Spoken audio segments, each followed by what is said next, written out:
Hi everybody, this is the Week 8 presentation for Betsy Roslin and Mike Groisman.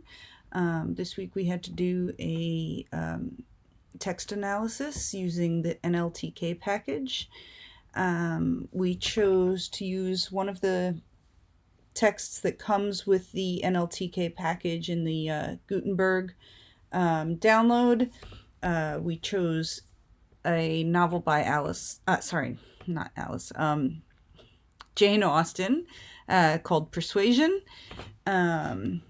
So we imported the necessary libraries, downloaded the Gutenberg package, looked at the various texts we had to choose from, and then chose Persuasion here and imported that as Austen.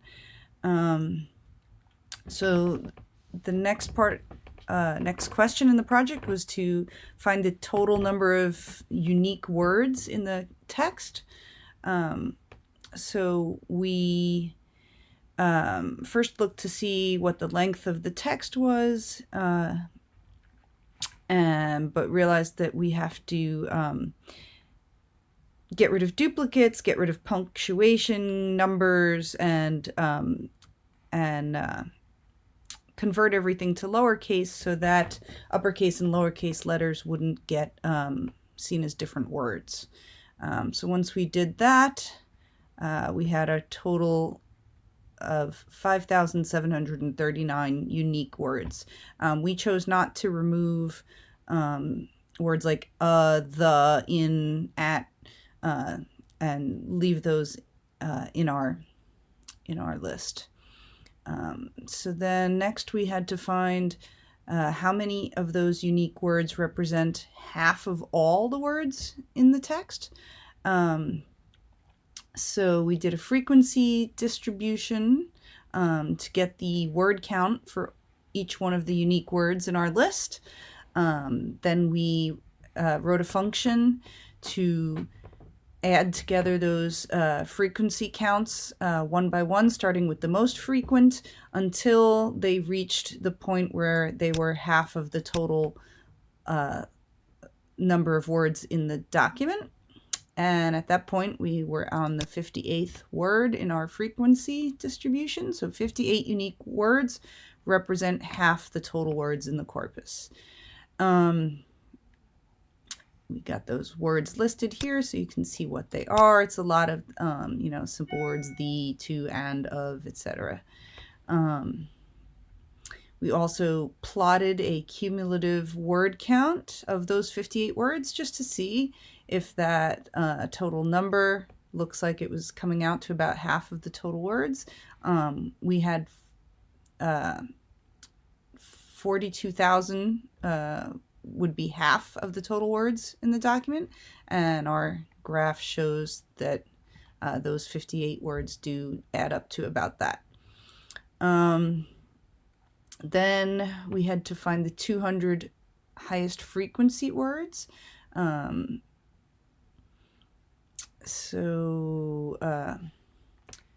We actually, sorry, I'm just forgetting what we did here.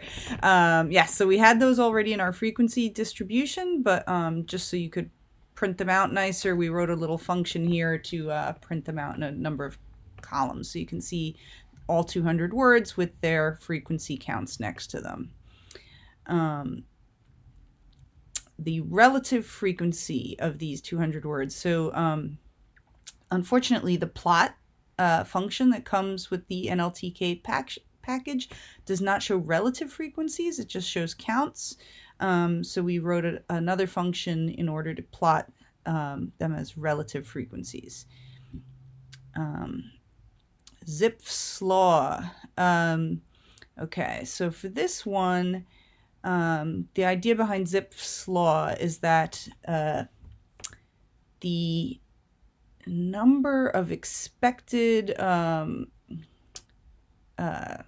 appearances of a word in a text are inversely proportional basically to their rank.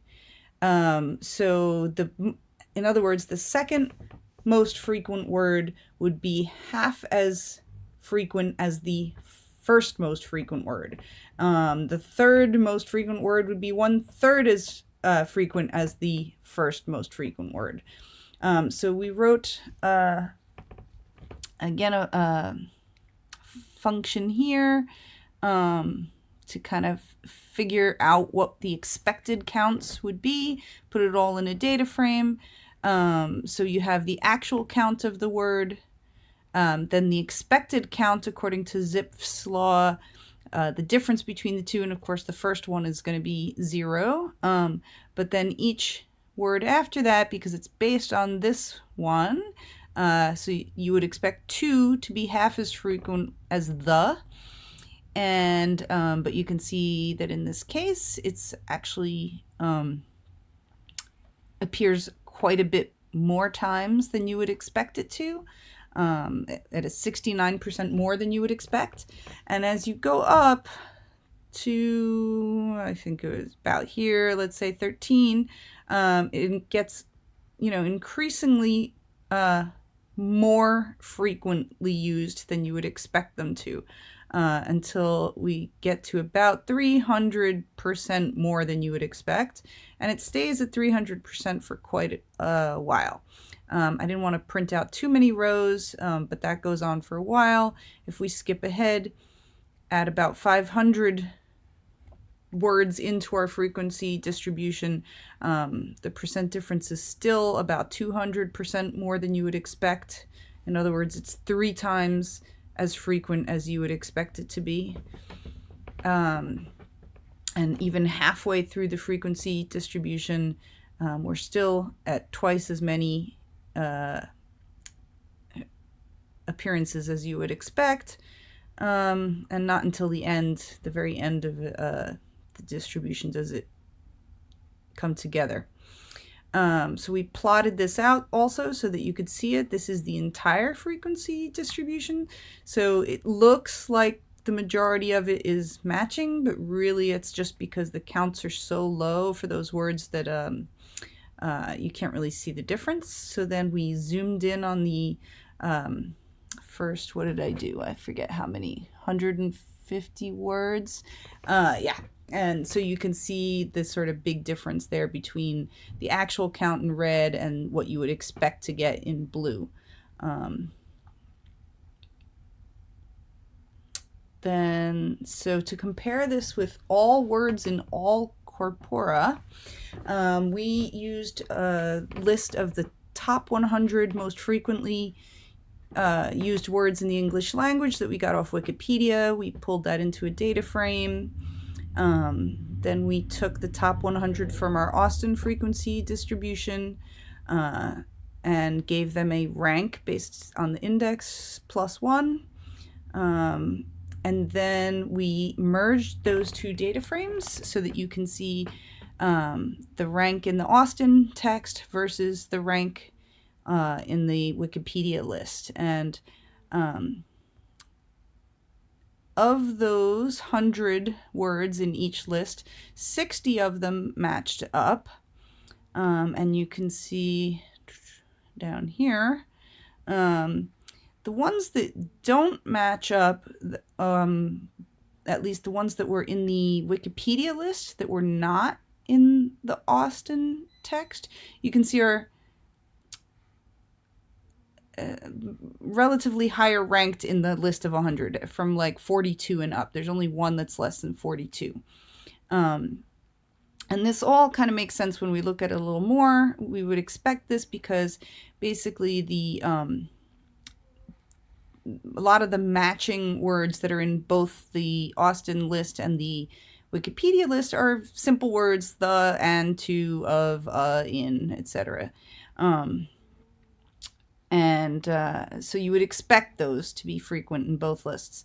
But then a lot of the words that did not match up are words that are more specific to the Austin text. So words that are more specific to the story. So words like captain and first names like Anne or Elliot, or I think Charles is in there. Yeah. So those you would not expect to be as frequent in the English language in general, but would be frequent in a story about those people. So that just kind of makes sense. And so I guess that's it. That's our presentation. Thank you for watching.